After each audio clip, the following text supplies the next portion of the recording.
Yeah, welcome to the Christian War Room. And in case you would like to hear more of the talks about, this issue and similar issues, please feel free to go to our website, which is christianwarroom.com. And there are a lot of talks. A lot of these talks are not on YouTube. We broadcast on BPN radio and Seismic radio. And we've got a Christian War Room audio channel as well, where all these talks are stacked. So at the moment it's about 150 odd talks, sort of dealing with everything, which goes on in this world. At the moment we're looking at some, the whole thing about evolution, and so might be interesting for you to just check it out and go there. So it's www.christianwarroom.com. So a lot of interesting talks. Now the whole idea is that we'll be looking at is 2 Corinthians chapter 10, and in there it says that we go against anything, any knowledge that sets itself up, any imagination, any delusion that sets itself up, any deception that sets itself up against the knowledge of God. And there's an awful lot in this world around here. Okay, I want to look at media and how media tries to manipulate people into an anti-Christian modus, an anti-Christian concept, philosophy, whatever you want to call it. But they just go against the media. And I came across this article, and I'm not sure when you're listening to this, so this is not about the article itself, and you may think one way or the other, but it's just about what the media is doing and how the obvious is construed as something evil and bad and negative. And again, the obvious is that people stand for something, and that's not necessarily a bad thing. But here it is portrayed as something extraordinarily evil. Yeah. Okay, I want to go through this article. Again, bear in mind, if you're watching it on YouTube, you can, read along and see what the article is all about. If you are listening on the radio, obviously you can't see the article. So the article is from Russia Today. Now, my personal view on the media is that the media is very biased. And it doesn't matter whether you go to Western, Eastern media, you go to Middle Eastern, Asian media, or you go to alternative media. Even a lot of alternative media is horrendously biased, and it's a big problem. So the only way to sort of get an idea of what is going on is to look around, look at media from different countries. One of the media outlets I've been spending a lot of time just looking at what is happening is Russia Today. Now, Russia Today, don't trust anything to do with Russia. Don't trust anything which is going into the Russian sphere of interest. Yeah, if you read anything about that, there's straight away a Putinistic bias or a Russian bias. But here's the interesting thing: you can actually trust. I think you can trust the news, which has got nothing to do with Russia. Yeah. So if you any news on the West, any news on, let's say, Africa, South America. A lot of USA and European news as well, even though there is, again, some sort of interest which is there, on the Russian side. But you can trust it to some extent. And the other one I take is Reuters. Reuters, again, is a Western media. Is very heavily biased, I believe, same as CNN and a lot of other outlets as well, or even Fox is biased. When you look at the ownership of the news companies in the United States, it's actually very, very scary who owns what. And when suddenly you realize that there are just a very few people who seem to be owning all the outlets. Okay, that's all. So I'm reading Russia Today. I admit to that. But I was quite shocked to see, normally they don't care about political correctness and they just state the way it is. But this was just like left of Lenin kind of stuff. Not even left of Lenin, it was just sort of a leftist, anti-Christian, Christian-phobic comment. Okay. I want to go through the article, and it says here, okay, just the context. So we've got the opening of the embassy in Jerusalem, yeah. And obviously there's a big hoo-ha because, Israel has decided Jerusalem is our capital. Every nation should have the right to decide this. I remember in Germany there was a big decision whether Bonn or Berlin was going to be the capital of the new German Republic, after the unification. There were very strong arguments on both sides, and I think there was if I remember, it was a fairly narrow vote to go back to Berlin. And there was a big debate as well, but normally a country should really decide where it'll have its own embassy. But in Israel, it seems to be a special occasion. Tiny nation, but people get very upset about it, capital in Jerusalem. Anyway, America goes along, says yes, they put the embassy there. A lot of nations follow suit. One of them I think of is Guatemala, a few other nations as well. And now there's a big hoo-ha. The press goes all crazy, and they try to find reasons why this is a really bad decision. And here we've got infamous Islamophobe pastor picked to pray at U.S. Embassy opening in Jerusalem. Okay, so Trump said, okay, we're going to get a guy who's going to pray for the opening of the embassy in Jerusalem. Maybe appropriate. America is a majority Christian country, even though a lot of liberals don't want to hear this. And religion has got nothing to do with the state, according to them. But even though church and state is separate, there's nothing wrong with praying, with seeking God on behalf of a nation.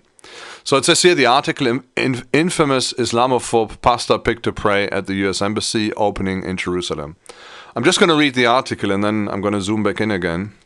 Okay, the man picked to lead prayer at Donald Trump's much-vaunted opening of the U.S. Embassy in Jerusalem is a militant Baptist preacher known, among other things, for calling Islam's prophet Muhammad a bloodthirsty warlord. As if Monday's relocation of the U.S. Embassy in Israel to Jerusalem needed more controversy, the priest picked to lead a prayer at the unveiling ceremony is Dr. Robert Jeffress, a megachurch Baptist preacher from Dallas and longtime supporter of Donald Trump. Jeffress, who is also a Fox News contributor, announced that he was picked for the occasion in a recent interview with Fox and Friends. Jeffress has quite the track record of extreme religious intolerance and is known for labeling just about any religion other than his own as heresy. While the pastor has targeted almost every religion, the most scathing of his numerous attacks have taken aim at Islam, arguing that Islam as a religion is inherently violent. Jeffress said during one TV debate that the Prophet Muhammad was nothing but a bloodthirsty warlord who beheaded 600 Jews who would not follow him into battle. Jesus, the founder of our faith, didn't kill anybody. He was crucified, but you look in the Quran and you can find 35 sought verses, he told an imam during a debate hosted by Fox News in 2016. During a sermon at First Baptist Church in 2015, in the wake of the Paris terror attacks, the pastor said that the time had come to lay aside political correctness and to identify the belief system that is responsible for these horrific acts, and that it is the evil religion of radical Islam. Jeffress continued in his tirade before ultimately saying that Islam was a false religion inspired by Satan himself. Non-Baptist Christian denominations haven't escaped Jeffress' castigations either. He once compared the Catholic Church to a cult, which was a result of the corruption of an early Christian church by a Babylonian mystery religion. He attributed its rise to none other than the genius of Satan. His apparent grudge against Catholics forced White House spokesperson Sarah Huckabee Sanders to defend Jeffress after she was asked as to why a viciously anti-Catholic pastor's book gets an endorsement from President Trump. Trump used his Twitter handle last October to promote a new book by Jeffress, calling him a wonderful man. Jeffress, who was involved with the Trump campaign since 2015, has been a part of Trump's inner circle and addressed his family in private just before the inauguration. The pastor's less than favorable views of the Mormon religion have also been widely publicized. Opposing Mitt Romney's nomination, Jeffress said in 2011 that he sees Mormonism as a theological cult and not a real religion, as he was rallying behind Governor Rick Perry during the 2012 presidential race. He also complained about the consumer mentality of the church betrays its core beliefs for the sake of luring more people. The pastor argued that if one abides by the Bible, every other religion in the world is wrong, including Judaism. Islam is wrong, it is a heresy from the pit of hell. Mormonism is wrong, it is a heresy from the pit of hell. Judaism, you can't be saved being a Jew. You know who said that, by the way, the three greatest Jews in the New Testament, Peter, Paul, and Jesus Christ, they all said Judaism won't do it. It's faith in Jesus Christ, he said in a televised interview in 2010. Jeffress has been widely known for his anti-gay and anti-abortion views. He even once suggested that the 9/11 terrorist attacks might have been God's punishment for abortion laws in the US. Just read the Bible and God will not allow sin to go unpunished. And he certainly won't allow the sacrifice of children to go unpunished, he said in 2015. The choice of the divisive pastor for the mission ignited a firestorm on Twitter, with many voicing their outrage over the move. Former Republican presidential candidate Mitt Romney became one of the people to take issue with Jeffrey's incendiary remarks. Such a religious bigot should not be giving the prayer that opens the United States Embassy in Jerusalem, he wrote. Okay, and then we've got a couple of Twitter, I'm just looking at Mitt Romney here, that's the reason. Twitter comments by Mitt Romney, Omar Suleiman, and Lawrence Tribe.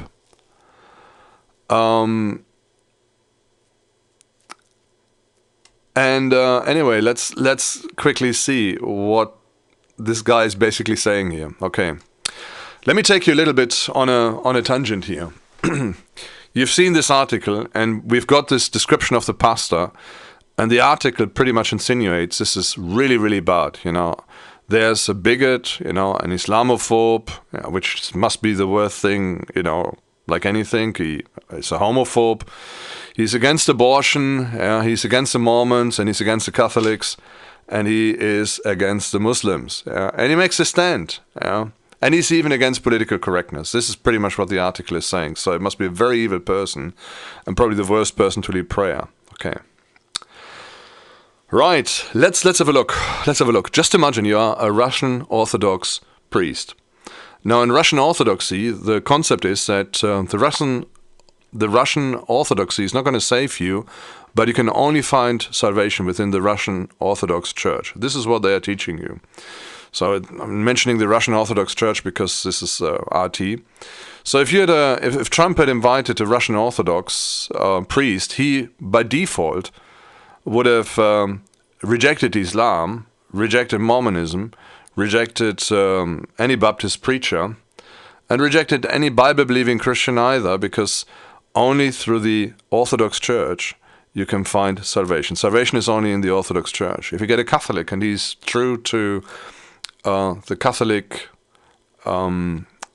canons, so the laws within Catholicism and the Catechism, the same thing. Only the church, the original church, can give you salvation, and salvation is only to be found in the church, and they consider themselves to be the oldest church. Many Catholics, they would say that not everything is right, but you have to be within the confines of the church, as an institution, as an organization, to try and find salvation. If you are outside the church, you're not going to find salvation. Okay, let's go further and take it one step. A Mormon pretty much says that only through Mormonism you can find salvation. And again, their concept of salvation, with the Book of Mormon, getting your own planet and so on, and becoming a god, is very different to any Christian group, what they are preaching. If you take an imam would probably have the same audacity. He would mention the Crusades and would be pretty much a Christianophobe. I don't know whether this expression does exist, but let's call it Christianophobe. He would be a Christianophobe guy. He would reject Islam, Christianity, an imam. He would reject the death of Jesus Christ, because the Quran clearly tells so, which from a Christian standpoint is downright blasphemous. He would say, if you worship Jesus Christ as a god, the hottest part of hell is reserved for you. And he would be very, may I use the term, bigoted, if he is a genuine imam, if he believes whatever the Quran says. But the Quran has got a little bit of an opt-out, because if you are an imam, you can use something which is called taqiyya, and taqiyya means you can tell anybody anything they want to hear if it is for the furtherance of Islam. So you can lie, and you can say, oh, no, Islam is a religion of peace, but deep down in your heart you know that any Christian who worships Jesus will go into the hottest part of hell. That is what they are teaching. That is what they are teaching. Okay, and so what is the problem here? So we've got a preacher who actually stands on the basis of the Bible. We've got a president who wants somebody to lead prayer, and he wants somebody he can trust and for whom he believes that he has got a genuine relationship with God, that he knows the truth. And there's a preacher who stands on the ground of the Bible, and he defends whatever the Bible says. Okay, let's go quickly through this article and see how the media tries to manipulate something which is good. And again, bear this in mind, just to remind you. We've got a Russian Orthodox guy. He will by default state, at some stage in his life, that salvation is only through the Russian Orthodox Church. You get a Catholic guy, a Catholic priest, and a priest will only stand for the Catholic Church. And the Catholic Church pretty much says the same thing, that salvation can only be found within the institution of the Church. Outside, there's no salvation. Yeah. I mean, obviously, we've got the new Pope and all these rules are thrown overboard, and as long as you get under his auspices, anything goes. Okay, and then we've got the Imam, and the Imam will say, the only way to God is when you do the Shahida. So you do the Islamic, confession, and then you follow Islam, Sharia and all that, and that's the only way. And the Christians got it wrong, and as a matter of fact, they're all going to go to hell. And then as far as homosexuality is concerned, they pretty much do the same thing as Christians. No, the difference is we as Christians don't tend to kill homosexuals. We just say, look, guys, what you are doing is wrong. If you want to join us, you have to give it up, because the Bible says so. And you can overcome, because God gives you the power to overcome. He loves you as you are, and we love you too. But you cannot follow this way. You need to change. You need to change your ways. That's what we are saying. That's all. The Muslims, they kill him. If just look at what is happening in places like Iran and Saudi Arabia, where homosexuals get incarcerated and murdered, killed, executed. Okay, so we've done that. Let's have a look. We've got the Mormon. The Mormon will pretty much say that salvation is only found in his church, and pretty much anything else is a cult and is not right. Yeah? So that's what we are saying. And now we've got a pastor here. All he says is, I believe the Bible, and if people divert from what the Bible says, they are heretics. Yeah? So that's all the guy is saying, and that's really, really bad. I know he's an Islamophobe. Let's go through the text, what he says. So they say here that, first of all, he's a mega-church Baptist pastor. He supported Trump. He's been on television with Fox and Friends. There's nothing wrong with that. And then he's quite a track record of extreme religious intolerance. And we've got this, let me just highlight this, extreme religious intolerance. Yeah. So straight away, this is where the media manipulation kicks in. They label him as an extremist, and an extremist straight away is a negative connotation. Then we've got intolerance as well, straight away negative connotation. Yeah, and when we use this in an Islamic context, it's always linked with violence. An extremist is somebody who blows himself up and kills a lot of people. Christians don't blow themselves up, and this pastor I'm sure, has never encouraged anybody other than to forgive and to love your enemies and not to blow himself up. It's not said here, but it's kind of subtly implied. And this is where the media manipulation goes in. And you cannot ask any questions. All you can do is you can just read the text and take it all in. And then it says here, he's known for labeling just about any religion other than his own as heresy. Okay, right. Am I getting something wrong here?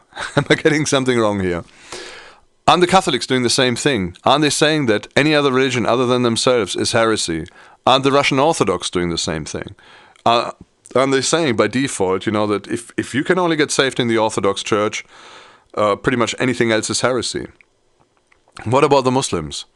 Yeah, I don't know. Even the liberal Muslims, even if you get a liberal Muslim imam, he will pretty much say the same thing. He will say that the Quran is the only way, and then even within their own ranks, you've got Sunni and Shia. The Shia don't like the Sunni don't like the Shia. They've got slightly different interpretations of certain things in Islam. You've got the Wahhabis, and you've got the moderates. Yeah? They don't like one another, and they kill one another as well. Yeah? Then you've got the Ahmadini Muslims. Yeah? They've got some leader who came up and they think he's some special imam. Again, they consider him as a heretic, and they've got nothing to do with them. On the contrary, they probably are likely to inflict violence on these people. I've seen some guys doing some missionary activities in my hometown, but what's the issue? What's the big deal here? Yeah? If you don't believe for what you stand for as a minister of religion, why are you a minister? You know, if you say that, oh yeah, like Oprah Winfrey, anyway goes to God, what are you? Yeah? What are you? On what basis do you stand? You're just a philosopher, and that's all, or I don't know, a lefty. Okay, and then it says here, well, the past has targeted almost every religion, and most scathing numerous attacks have taken aim at Islam. Yeah. Okay, Islam as a religion is inherently violent. Right. Okay, let's have a look. Islam as a religion is inherently violent. Historically, we have got in Islam, I don't know, I think this is just the religious battles. It's jihad. A couple of thousand battles historically. Yeah, big ones. I'm not talking about little skirmishes, big battles. When you look at terrorist attacks, in the last, I had a look at them in 1 year. There were every day worldwide about 3 terrorist attacks. 95% were Islamic. And then Islam is inherently violent. Is it not violent? Read the book, read the hadith, and everything about Islam is about violence. The spread of Islam is done through the sword, yeah. And if Islam goes into an area, and people either convert to Islam or they get killed, and there are 2 exceptions, and these exceptions are applied for the people of the book. So that would be the Christians and the Jews, and they can either convert to Islam, or they have to pay the jizya, which is a big tax, and for the furtherance of jihad. And if they do this, then they are spared, but they have to be humiliated, and they have to live humiliated lives. They have to be recognized or recognizable, and they have to live. They have to be below the Muslim. Yeah. So that is pretty much what what the Quran says. Yeah. Okay, so it's inherently violent. This history of Islam is just a history of violence. It's just a history of violence all the way through. Yeah, and that's how Islam is defined. So what is the issue if you say this, if you speak out what even Islam says about himself? Read the hadith, read the Quran, and then you come to the same conclusion. Yeah. It's inherently violence. Christianity has not been spread through violence. Some people would contest this, but read the Bible, read the New Testament. There's no call to kill anybody to convert to Christianity. The Quran, that's pretty much the way you convert people in the Quran, and that is through the threat of violence. And it says here that Jeffrey said Muhammad was nothing but a bloodthirsty warlord who beheaded 600 Jews who would not follow him into battle. It's in the hadith, it's in their scriptures. So what is the problem if he says this? It's history. That's what happened, according to Islamic sources, not according to Christian sources. So where's the problem? Yeah, that's what it is. Do we need to pretend it didn't happen? Do we need to pretend that that Islam is not a violent religion? Yeah. Again, he said, and I don't know what the controversy is here, Jesus, the founder of the faith, didn't kill anybody. He was crucified. But you look at the Quran, you can find 35 sort of verses. I don't think it's just 35. The figure I have is about 100 and more verses endorsing violence. So I don't think this information is correct. Right, let's have a look. What else is he talking about? He says, lay aside political correctness and identify the belief system that is responsible for these horrific acts. What's wrong with that? Yeah. Again, all he says is, look, these people, they cry out, Allahu Akbar, And they do this in the name of Islam. They do this, as part of jihad. Their jihad, they believe in that, and they believe that in dying, they will, get great rewards from their God. And that's what Jeffress is saying. So, again, he's not saying that all Muslims are like this, but he's saying that this is the origin of this behavior. There's nothing wrong with that. Yeah, nothing wrong. Let's state the obvious. Yeah, it's the elephant in the room. Yeah, everybody tries to ignore this, but it's there. Yeah, why not just talk about it, and why not just confront it? And then he talks about the Catholic Church to a cult which was a result of corruption of an early Christian church by a Babylon mystery religion. He attributed its rise none other than the genius of Satan. Okay, again, what's wrong with that? Martin Luther did the same thing. He called out that the Pope was the Antichrist. A bit extreme, but that's a Protestant, concept. Yeah, it's been mentioned 500 years ago. It's been mentioned from the last 500 years till today, and again, it's fact. It's factual. A lot of Christmas is, comes down from Roman cults, and it's got very little to do with Christianity, but lots of strange traditions which have crept in, which come from Roman lifestyle. When Christianity became a state religion in Rome. Okay, so we've got, and why not? He's a Baptist pastor. Yeah? He's not a politician. It is his prerogative to talk about these things. If you're an imam, you talk about other religions. And you defend your own standpoint, and you have to do this. If you're a Russian Orthodox priest, you talk about Russian Orthodoxy, and you have to defend Russian Orthodoxy, and you talk against Protestantism, you talk against Islam, you talk against other religions. If you're a Catholic and you stand by the canons and by Catholic doctrine, it's the same thing. You do the same thing. Right, then he goes on. He has got a gripe against Mormons. And he pretty much says that everything other than his own religion is heresy. Isn't this normal? Isn't this just by default? Isn't this common sense? If you follow a certain path, you follow the Bible, and you see something that's happening outside the Bible, you by default define it as heresy. Now, the Mormons have got the Book of Mormon, even though they read the Bible, but the Bible has to be read with something else.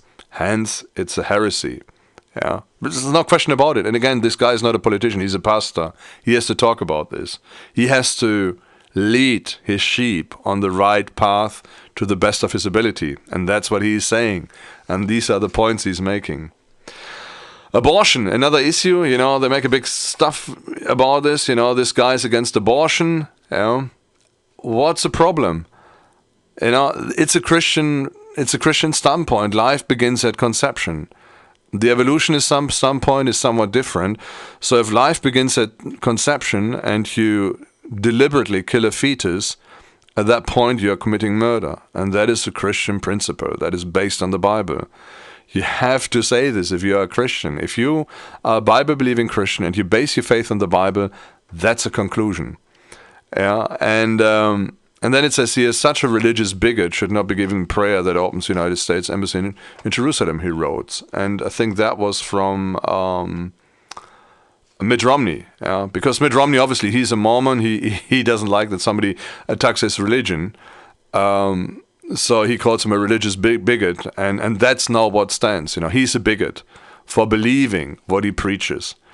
Where are we getting to? Where are we getting to with all this? Okay, we've got a few minutes left. So this is media manipulation at its best. I'm gonna stop at this point. We find this all over in the news. I'm quite disappointed that Russia Today is caving in to the leftist agenda.